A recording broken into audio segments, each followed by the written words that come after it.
What kind of drugs are you taking? That's my favorite, but embalming fluid. What happens when you take embalming fluid? I mean, do you drink embalming fluid? No, It makes you high? smoke it. You smoke embalming fluid? Yeah. And it just makes you to smoke embalming fluid? Yeah. How do you explain this? How do you explain your behavior? I like living the high life. So you like living the high life, so you can go and do what you want to do? Yeah. Figure as long as you're fun. living in your mom and dad's house, you don't have to do anything else. It's my life. It's your life. You are having sex with whoever you want to have sex with? Yeah. I don't just go out and have sex with everybody, but So yeah. how many partners have you had? Roughly. 5, 10, 15, 20? No.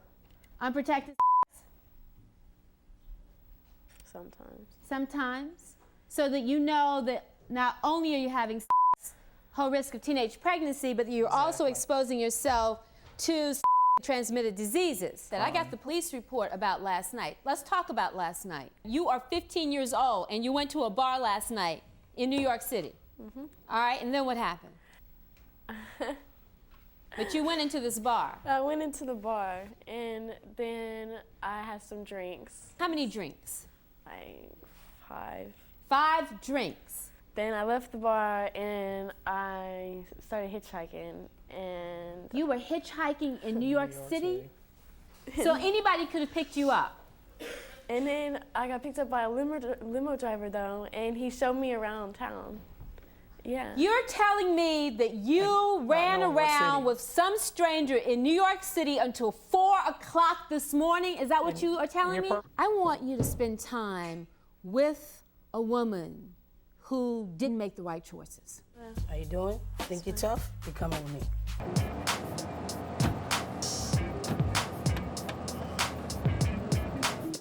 This is jail. Don't nobody care about you once you enter them gates. You're on your own. Nobody. You're on your own. It's easy to get in, but it's hard to get out. They strip you of everything, your dignity. You gotta listen to everybody. You don't have no say-so in nothing. I would give anything to turn back the hands of time, that I wouldn't make the mistakes that I made this day. Stay here with us for a little while. Stay here with us? Put in room 210. Put in room 210. No, put her in 1 put her in 308. I'm saying though, why are you here? Why you here? You know what I'm saying? Why you here? What's your reason why you here? This is not no joke. Word is bond. Stay out of the system. You try to be all grown and stuff. You gonna be up in here with me. You wouldn't be my girl or what? These walls make you think you are the smallest thing in this world. When you on the street, you have your freedom taken from you. Once you enter this, you can't get out. It's gone. Tell them about you. Help them understand. My mom's got cancer. And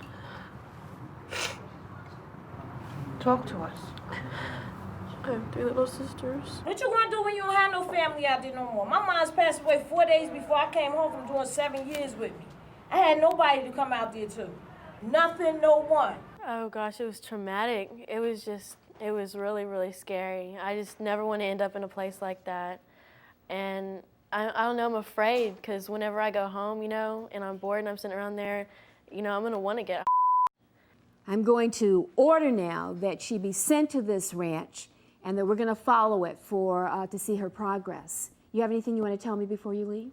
No, I'd just like to apologize to my dad. Maybe a hug would help right now.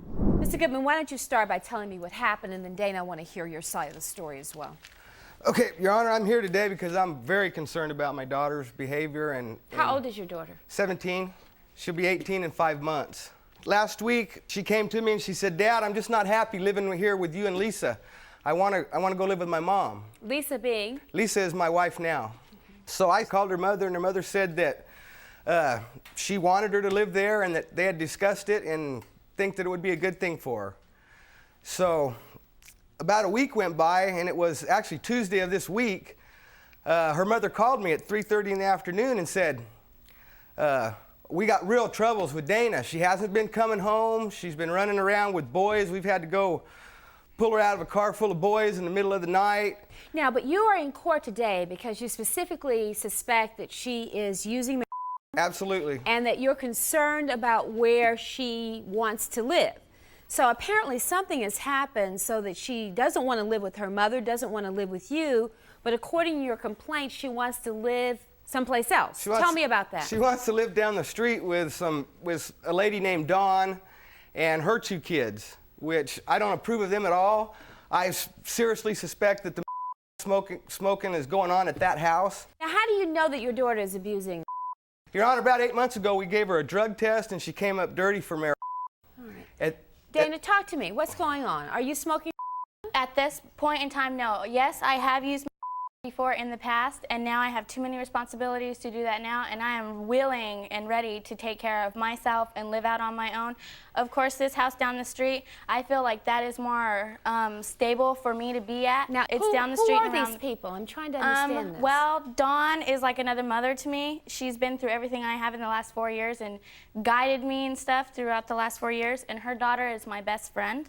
Your Honor, they're not going to school. School's been started now there's been 6 days of school, and out of that 6 days of school, she's missed 3 days already. Is that true, Dana? Yes, that is true, but Why? I was not living at Dawn's house. I was living with my mom. Those kids at Dawn's house have dropped out of high school. Is that true? Yeah, but so has my brother. My plan is not to drop out of school. I'm planning on finishing. I graduate in January, and I have 2 classes, half a year, half a day. But that's not what she said 2 days ago when she called her mom from Dawn's house and said, I'm dropping out of school. That is not true. I never said that to my mother, that I was dropping out of school. Tell me about your background. I gather, though, even from what your dad says in the complaint that he filed, that you have been an honor student. Yes. Who's who in high I school have the students paper. across the country. Tell me about yourself. What's happening? Well, I guess I ran into trouble, you know, and I did what most kids do. I experimented with drugs, yes, but I feel that my dad is a hypocrite when he's talking about me smoking because, granted, you've done it too. And I've been real honest with my kids. Your Honor, I've done probably several different types of drugs in my day. And I've tried to communicate with them what it's like to do it, the bad side of it, and what it winds up getting you nowhere. But you're drug-free now? Yes, absolutely. Why is it that you can't live at home? Well, we just, not necessarily that we don't see eye to eye, but they make it too hard on me for me. How? The things that they say and do, like my mom won't take me to school, but I have to go to school. Why won't you take you to school? Because she lives in Bloomfield and I go to school in Farmington, which is 15 miles away from where we live. Well, I want you to try working this out until you Right. finish high school. We're talking about less than 6 months. What I want to tell you, and I'm talking to you as a parent, I mean, this is a parent talking to you who is trying really hard to raise teenage sons, that our children are going to make mistakes. They're going to, I don't know how else to say it. But the real value is how can we guide our young people to learn from those mistakes in a way that they pick themselves back up and stay on track.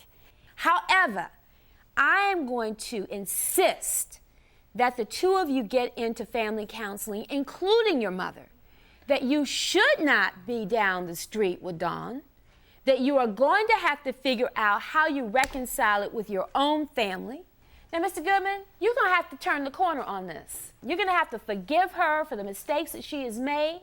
But from now until you finish high school and turn 18, you're going to be living in your dad's house. Hear me? Mm-hmm. I expect you in school every day. I'm not going to have you drug tested because I don't think you're abusing right now. Okay. All right, I'm pulling for you. Nothing further will stand adjourned. Is it true that you're pregnant?